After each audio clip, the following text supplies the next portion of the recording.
Salut à tous et bienvenue sur Investiflow FR. Aujourd'hui, on va aborder une question qui revient sans cesse dans vos commentaires. Est-ce qu'il est encore temps d'investir dans les cryptos et les NFT ou est-ce qu'on a définitivement raté le coche?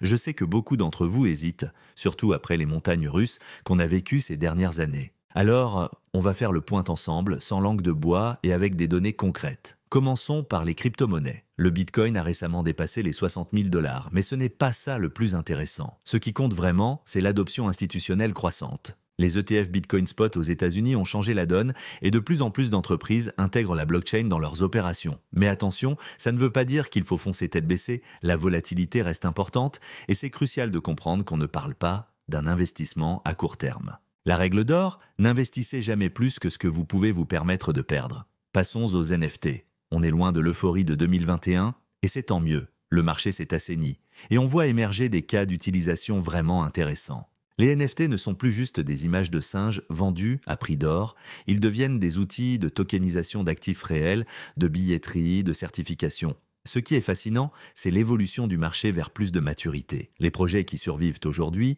sont ceux qui apportent une vraie valeur ajoutée. On voit des marques traditionnelles qui s'y mettent, mais de manière réfléchie, en créant de véritables écosystèmes. Maintenant, parlons stratégie. Si vous débutez, voici quelques conseils essentiels. Diversifiez vos investissements. Ne mettez pas tous vos œufs dans le même panier crypto ou NFT. Faites vos recherches. La DIY, Do Your Own Research, n'est pas qu'un hashtag, c'est une nécessité. Pensez long terme. Les cycles haussiers et baissiers font partie du jeu. Investissez progressivement. Le DCA, Dollar Cost Averaging, reste une stratégie solide. Ce qui est particulièrement excitant en 2024, c'est l'arrivée de nouvelles technologies comme les L2, Layer 2, qui rendent les transactions plus rapides et moins chères.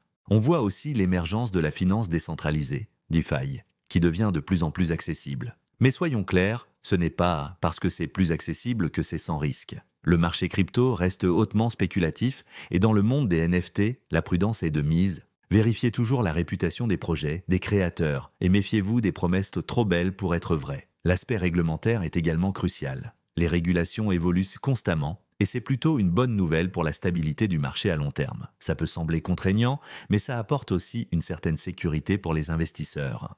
Pour conclure, non, il n'est pas trop tard. Au contraire, on entre dans une phase de maturité qui offre de belles opportunités pour ceux qui savent être patients et stratégiques. L'important n'est pas de chercher le prochain Bitcoin ou le prochain Bored Ape, mais de comprendre les fondamentaux et d'investir de manière réfléchie. Si vous débutez, commencez petit, apprenez et construisez progressivement votre portefeuille. N'oubliez pas que chaque expert a commencé comme débutant. Si cette vidéo vous a été utile, n'hésitez pas à la liker et à vous abonner à Investiflow FR pour plus de contenu sur l'investissement et les nouvelles technologies. Activez la cloche pour ne manquer aucune vidéo et dites-moi en commentaire ce que vous pensez de l'avenir des cryptos et des NFT. Merci d'avoir regardé jusqu'au bout. On se retrouve très vite pour une nouvelle vidéo. Prenez soin de vous et investissez intelligemment.